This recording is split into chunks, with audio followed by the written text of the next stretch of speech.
Très chers amis amateurs de thé francophone, bonjour. Je suis Stéphane Erler, le fondateur du blog Tea Masters et de la boutique tea-masters.com. Aujourd'hui, nous continuons nos cours de ce semestre d'automne avec un houlon torréfié, cette fois-ci du printemps 2009. Au dernier cours, nous avions vu un houlon torréfié du printemps 2021, qui est là encore. Et aujourd'hui, nous allons le comparer donc à celui de 2009.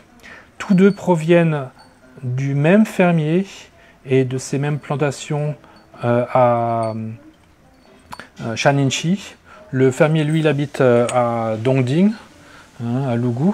C'est pour ça que le nom est un petit peu confus. Celui-là, notamment le 2021, il a été fait pour la compétition de Dongding. Celui de 2009, j'ai l'impression qu'il a été fait dans le style de Dongding, mais pas tout à fait pour la compétition, parce qu'il y a un petit peu encore vraiment des tailles différentes, et on voit un peu plus de tiges. Pour la compétition de houlon de Dongding, on enlève les tiges, donc celui de 2009, il m'a l'air bien plus propre dans ce sens-là, où on a bien plus enlevé les tiges qu'à celui de 2009. Ouais, quoique là, sur ces feuilles-là, c'est pas trop, il n'y a pas une grande différence. Par contre, on peut voir une différence de couleur. Le plus récent, il a une couleur un peu plus légère, un peu plus vert clair, alors que celui de 2009 a une couleur un peu plus, toujours foncée, mais un peu plus rougeâtre. Ici, si on est un peu dans le vert, ici on est un peu plutôt dans le rouge. Voilà, c'est un peu difficile à voir, mais c'est l'intérêt d'avoir ces échantillons avec vous, si vous les regardiez maintenant en direct pendant le cours, vous verrez la différence à l'œil nu entre les feuilles de 2021 et celles de 2009. Alors donc on va les comparer également dans l'infusion. Donc on va commencer par préchauffer nos deux gaiwan pour les infuser. Mettre l'eau à chauffer jusqu'à ce que ce soit bouillant. Qu'est-ce qu'on peut encore dire? Après avoir vu les feuilles, on peut un peu les sentir. Des odeurs de torréfaction assez puissantes. Et là, des odeurs beaucoup plus complexes, des odeurs campagnardes, des odeurs de vieux bois.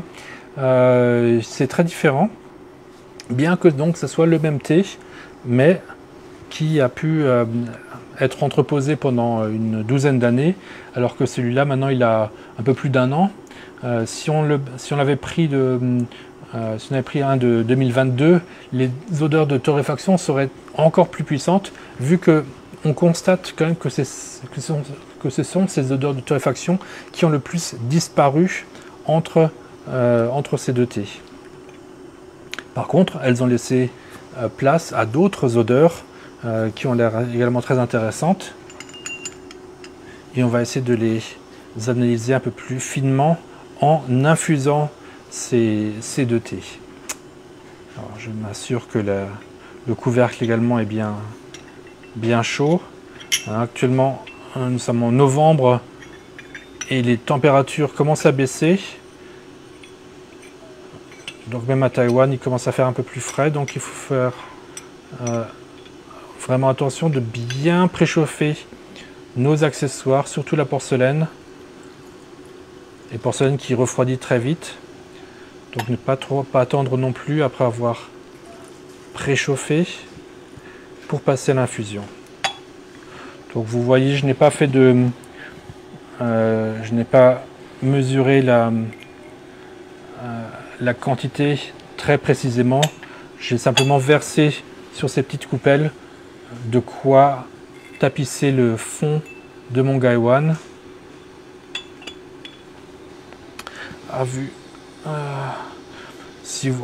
On peut le faire de manière encore plus précise, effectivement, en prenant un certain grammage, mais ça m'obligerait d'aller chercher ma petite pesée. pas très pratique. Alors,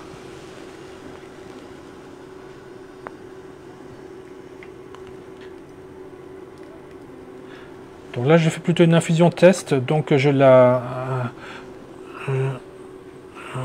verse avec beaucoup de force, de façon à les faire tourner, un peu comme un houlong de haute montagne.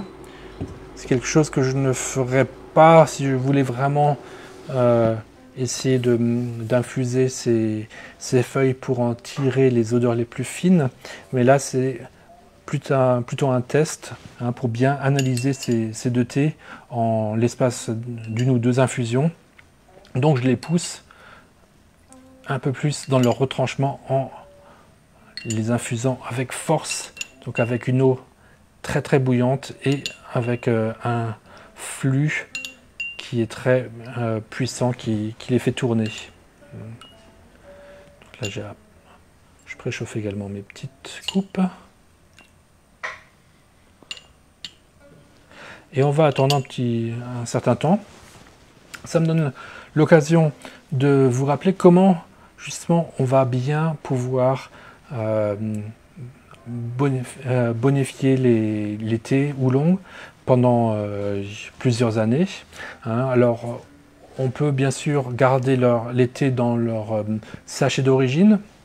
Certains les gardent même sous vide, mais si on les garde sous vide, il y a un petit problème, c'est que surtout avec les feuilles de oolong qui sont roulées dans une forme de boule, elles minimisent la surface en contact avec l'air. Alors c'est un avantage, c'est que ça réduit l'oxydation, et en plus si c'est sous vide, l'oxydation est encore plus réduite. Donc c'est ça qui permet de vraiment bien garder la fraîcheur de telles feuilles, notamment les oolong frais de haute montagne, pendant plusieurs années. Mais si on veut faire évoluer, si on veut faire bonifier des thés torréfiés, en fait, ça va un peu trop ralentir cette bonifaction. Et donc il est plutôt judicieux de conserver ces feuilles dans une jarre, notamment en porcelaine, où il y aura un petit peu d'air, même si on la remplit au maximum, il y aura toujours un peu plus d'air dans une jarre que dans un sachet en plastique. La porcelaine est également un matériau plus neutre que le sachet plastique. Elle a des goûts, donc elle va être neutre en goût, alors que le plastique, surtout avec le temps, sur une dizaine d'années, il va un peu se détériorer et il risque d'émettre certaines odeurs qui sont moins naturelles, moins intéressantes pour le thé. Donc, ça c'est un très bon accessoire pour faire bonifier notamment les oolong qui sont torréfiés si on veut les garder un certain temps, ou bien même si on veut un petit peu un peu comme une carafe pour le vin, si on veut un peu décanter les odeurs de torréfaction en l'espace de quelques minutes. Le passage par une jarre en porcelaine permet déjà d'arrondir certains angles avec des thés torréfiés, un petit peu comme une carafe permet de réduire un petit peu les tanins d'un vin très jeune. Ça c'est une similitude assez intéressante, et donc ça peut être vraiment intéressant de mettre son thé torréfié dans une jarre en porcelaine. Mais ça ne suffit pas. Pour bien conserver un thé, il faut également faire attention à ce qu'on le conserve au frais, à l'abri de la lumière, et dans un endroit sec et dans un endroit sans odeur. Donc on ne va pas garder son thé dans le frigo ou bien dans la cuisine, parce que ça, ce sont des endroits qui sont pleins d'odeurs et qui risquent de contaminer vos feuilles. Le thé, c'est vraiment un produit qui aspire tout ce qui est dans son environnement. C'est ça qui le rend tellement fascinant. C'est pour ça qu'on arrive à sentir son terroir, parce que toutes les odeurs qui se trouvent autour de lui, les feuilles vont les capter et donc vont les restituer par après. Alors, le premier thé de 2021 et maintenant celui de 2009.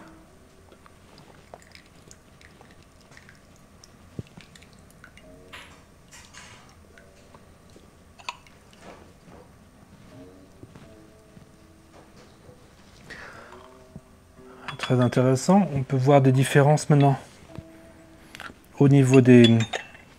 Déjà, on va regarder l'infusion. L'infusion est un peu plus jaunâtre pour le 2021 et un peu plus orangé pour le 2009, ce qui montre qu'il y a eu oxydation. Quand on va vers le rouge, c'est qu'on va vers plus d'oxydation. Donc effectivement, avec le temps, les feuilles se sont plus oxydées. C'est ce qu'on avait déjà vu sur les feuilles sèches. Elles étaient plus dans les teintes rouges, alors que le 2021 était dans les teintes un peu plus vertes. On peut également regarder les feuilles ouvertes. On peut voir qu'elles ont à peu près une compression un peu similaire. Je vais vous montrer. Donc, j'ai vraiment pas pris grand chose. Et ici, vraiment, avec le 2021, ce qui saute tout de suite au nez, ce sont les odeurs de torréfaction. Alors qu'avec le 2009, ces odeurs de torréfaction, donc elles sont pratiquement plus là. Mais il y a d'autres odeurs qui ont pris place.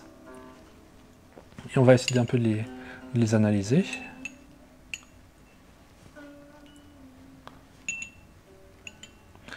Alors, votre cuillère en porcelaine est également un instrument pour analyser les odeurs.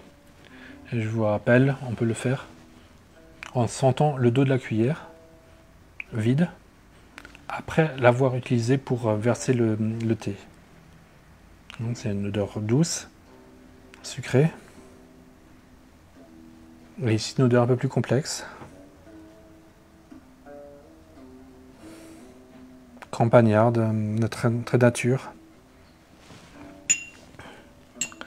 Voilà, goûtons-le maintenant.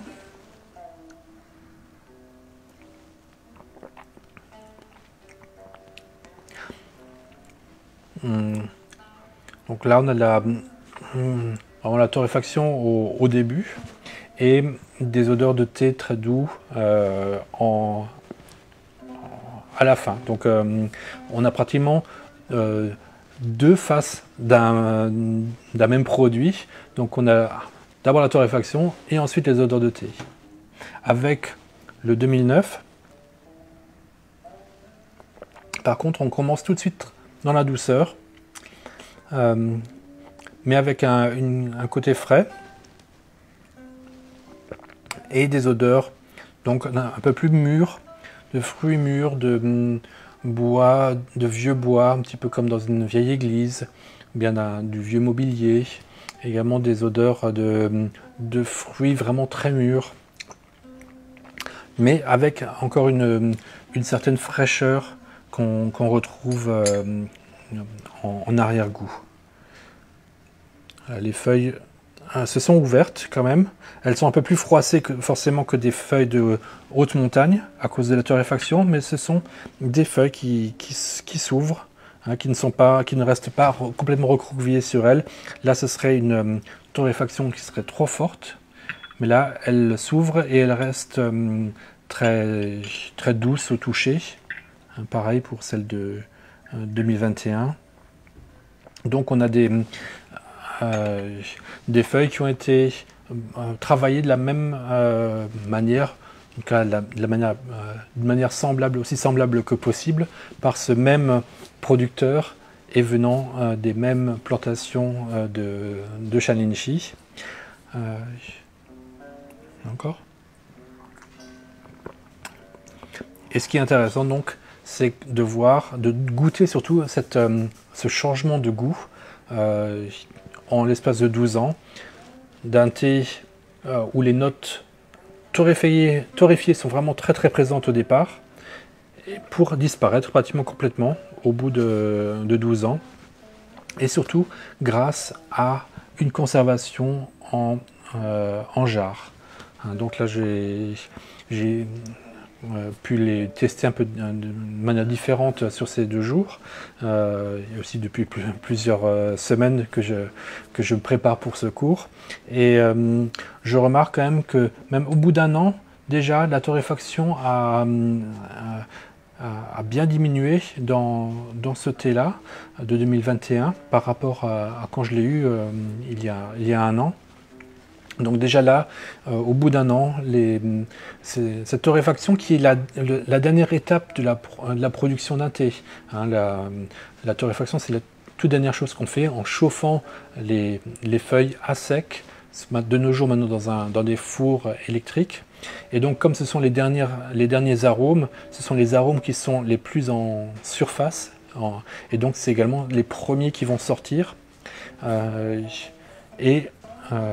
Donc, quand on les infuse, ce sont donc les premiers arômes qu'on va avoir dans notre coupe et qui vont s'estomper au fur et à mesure des infusions. Donc, dans la première infusion, c'est là où ils sont le plus présents, et dans les infusions suivantes, ils seront un peu moins présentes. Mais dans un Hong Shui Oolong, dans un oolong torréfié de 2009, là, on remarque que ces odeurs de torréfaction, là, pour ce thé-là, elles sont déjà bien parties et elles ont été remplacées par autre chose. Alors, par quoi ça va être remplacé? Ça dépend un petit peu de chaque batch. Ça va dépendre également de la qualité de votre comment vous l'entreposez. Le vieillissement des thés est vraiment devenu très populaire depuis une quinzaine d'années. Et autrefois, c'était un petit peu... les vieux thés, on y faisait un peu moins attention. C'était vraiment juste quelques connaisseurs qui s'y intéressaient. Mais avec la popularité des poueurs notamment, le monde du thé s'est mis à découvrir que en fait, les vieux thés valaient plus cher que les nouveaux. Et donc, c'est un petit peu cette mode des vieux thés est passée du pu'er au oolong de Dongding. Et de nos jours, maintenant, les vieux Dongding sont plus recherchés encore que les nouveaux. Et ça fait que c'est devenu plus difficile de les trouver. Donc, il y a une quinzaine d'années, quand j'ai commencé à prendre des cours et puis à faire le blog, je trouvais encore assez facilement d'excellents thés anciens. Donc le plus marquant, c'est celui de 1980 qui est dans ma sélection et qui coûte pratiquement 30 $ le gramme. Une vraie beauté, mais vraiment une merveille. Mais même ce genre de thé, on ne trouve pratiquement plus de nos jours, ou bien il faut rajouter un 0 derrière. Et donc pour trouver des vieux thés, il faut faire un petit peu attention. Donc plus on les veut vieux, plus ils vont être chers. Donc le truc, c'est d'arriver à trouver le moment où ils sont en phase de changement. Donc 2009, pour moi, c'était un bon compromis d'un thé qui n'était pas encore tout à fait bonifié, qui a encore beaucoup de potentiel et dont le prix n'était pas encore devenu astronomique. Donc il est environ 50% de plus que le 2021, mais il les vaut et d'après moi, c'est un thé qui, si vous êtes intéressé par l'entreposage des Dongding, il vous fait prendre de l'avance, il vous fait prendre 12-13 ans d'avance. Bien sûr, c'est plus intéressant de commencer à entreposer un thé de cette année ou bien de l'année dernière pour voir son évolution chaque année, comment très doucement il se change. Mais si vous aimez vraiment ce genre de thé, ça peut vraiment être également un bon moyen de prendre un petit peu une avance, de gagner 10 ans en choisissant ce genre de thé pour ne pas avoir à attendre trop longtemps dans cela et pouvoir faire quelques expériences également avec des jarres et regarder comment tel ou tel jarre va influencer plus ou moins bien sur le thé. Voilà, en résumé, ce que je voulais dire sur ces deux thés-là, et comment il y a vraiment des grands potentiels d'évolution pour les houlons torréfiés de la région de Dongding. Et nous verrons la semaine prochaine un autre houlon, celui de 1980, que j'ai également glissé quelques grammes dans votre échantillonnage pour ce cours. Donc nous allons nous intéresser à celui des années 80, qui n'est pas le même que celui que j'ai de 1980, parce que celui-là est vraiment hors de prix, sinon 6 grammes, ça nous aurait amené où à 180 $, alors que tout le set, là ne coûtait que 70 $. Mais au niveau des odeurs, il est très très proche de celui-là, et rien que pour cela, je trouvais que ça valait le coup de l'essayer. Donc la semaine prochaine, on se donne rendez-vous pour tester ce houlon de des années 1980. Merci beaucoup, à la semaine prochaine.